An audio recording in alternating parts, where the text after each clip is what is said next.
Buongiorno, dobro jutro, guten Morgen, buondì. O vedete che i matrimoni in DDW sono tutte una fracassine, si chiappano, si molin, che è un plase, anzi, che è un displase.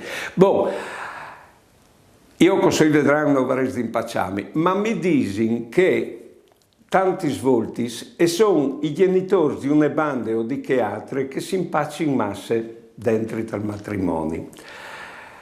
Succede probabilmente perché il loro matrimonio steve sui figli.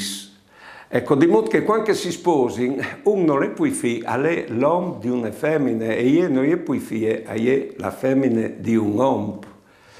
Io mi penso sempre che il mio di Polano di Tercinta aveva fatto una conferenza qui che aveva di sposarsi e aveva detto queste frasi che non è bella, ma è vera. I figli sono un incidente dal matrimonio. Il matrimonio alla 10 prima, tanto a dire il rapporto fra lui e io, alla 10 prima che arrivano i figli, intanto che sono i figli e dopo che i figli sono là, il matrimonio la dista su. Diceva così. Buone giornate e buone vite.